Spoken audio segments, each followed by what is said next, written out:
of the famous themes of The Wizard of Oz include growing up. It's a bit of a coming-of-age story. But in addition to that, it's also about courage and learning about yourself.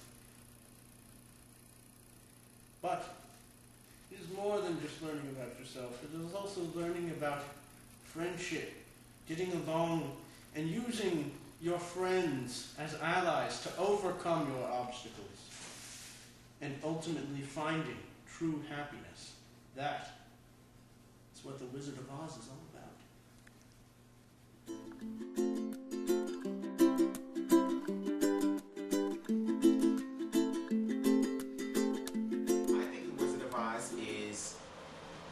One of the greatest works of American literature.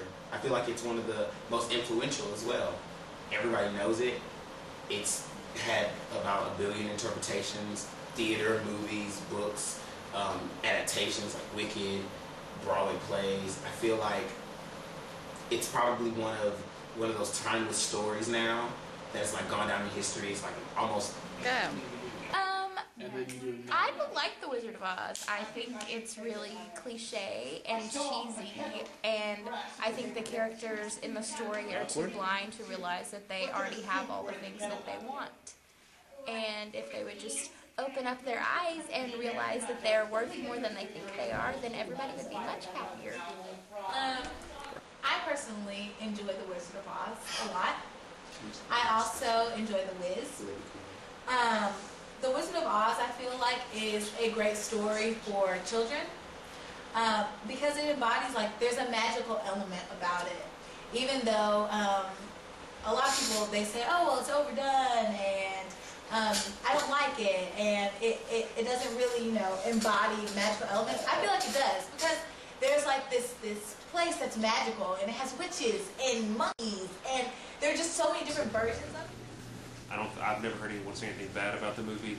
The movie set a lot of standards in film and unique storytelling and direction choices, and you know, even kids today, they still look at Wizard of Oz and quote it. So, I guess its cultural significance is that it's the best film ever made. I think The Wizard of Oz today is interpreted as a children's play most of the time, and is really an opportunity for theaters to get a large cast and performance opportunities for little kids instead of relying on the original, like, important meaning behind what the author intended the play to be about. And I think that turns me off from the show because it's so much about the spectacle now, about the huge set and elaborate traditional costumes and all the munchkins looking cute, that it's lost all meaning. And that's why it's not an important influence on my life. The trouble with schools is they always try to teach the wrong lesson. Okay, when I was a sophomore in high school, my AP US history teacher told us that The Wizard of Oz is about the push for the gold standard, and that the movie skews it a bit, but the book stays true to the fact that Dorothy takes her silver slippers, because in the book they're silver, down the yellow brick road, which is gold. So it's like the silver standard and the gold standard. And they take it to the Emerald City, which is like the U.S. Treasury, because it's green, like money. And it's all about how the teetotalers, represented by Toto, her dog, which is kind of funny to me, are pushing for the silver standard, which is represented by her slippers, but they are riding along or following the gold standard, which is what obviously we have today, and which is what was more popular back then and even today, all the way to the Emerald City, which is the U.S. Treasury. And each of the characters, like the Scarecrow and which he represents farmers. They all represent like working people. Scarecrow represents farmers. Tin Man represents like the industrial working man. And the lion represents, some people say that he represents a specific historical figure, but some people say he just represents another one of like the working class. I can't recall the historical figure right now, but it was a mockery of the historical figure because they said that this man was cowardly. And it was all about kind of a satire on people who are pushing for the silver standard. That's basically it. I still feel like the story at hand is really strong. It's a story about friendship and a story about like having a journey to find yourself and finding what's important. And, you know, I think that is important mostly. I don't think it's just a story or just a tool for theaters to create opportunities for their actors or for children. I think it's a wonderful story that people can relate to, that not only makes them feel good, makes them think, and they can relate to it in an aspect of everyone has that feeling of home and everyone has that yearning for it when they're away from it, and you know how much turmoil there can be in the world, and how many, like, a lot of those characters, even though stereotypical and caricatures like a witch and a scarecrow, they represent some of the people that you might like. They represent extremes. I think that home is a very big theme in The Wizard of Oz. Like, obviously, Dorothy wants to get home. And I don't think home so much is a place like of residence, but it's really where you feel comfortable, or your ultimate kind of goal. Because, like, the Tin Man and the Scarecrow and the Lion all want specific things. And Dorothy does too. Dorothy wants to be home.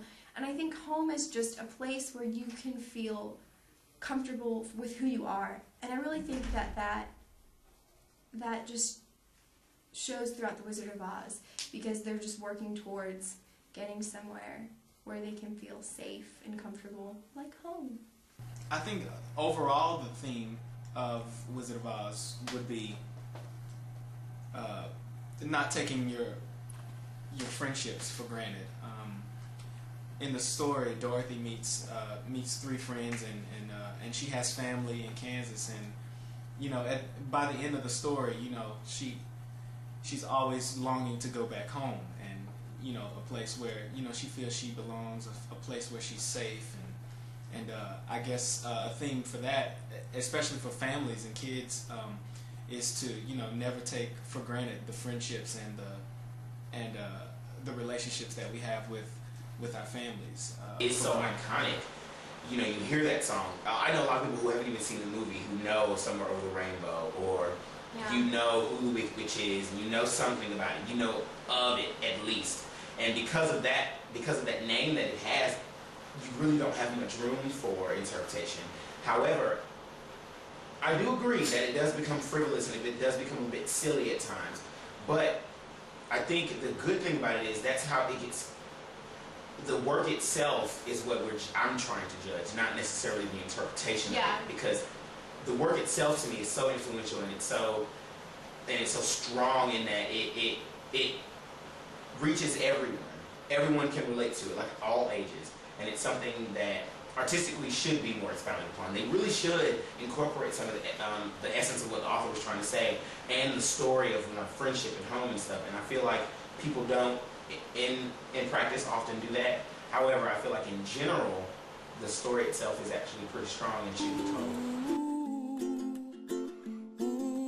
I think it's amazing in terms of literature that everybody knows at least one character from The Wizard of Oz. Everybody has either read the book or listened to Wicked or seen The Wiz. Like, in terms of something that started that small to have such a huge impact, like, I think that is commendable, even if you don't like the show, or if you do.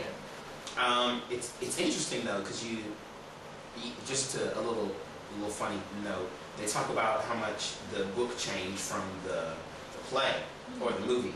In the book, the Wicked Witch of the West is actually pictured as a woman about this small. She's got 3 braids, and her head is bald, and she has like 1 braid with a bow, and then 2 braids with a bow.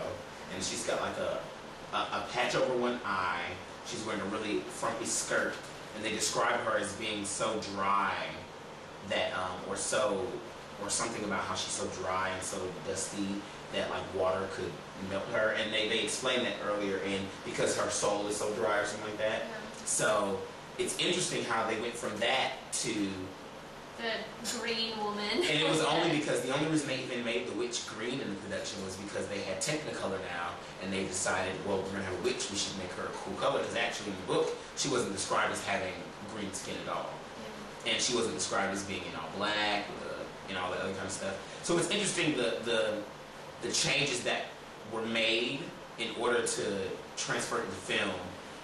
It did lose a lot of its poignancy. I wonder what it would be like for someone to make a movie based strictly off the book. If they, instead of changing it conventionally to be what it is now, I think it'd be really cool to see someone make a movie just based off of the book and trying to get across what the book was trying to get across about like, political figures and being more direct about that instead of an actual lion, maybe, Well, and the power of the Wizard of Oz as icon, a movie like that probably could be made today.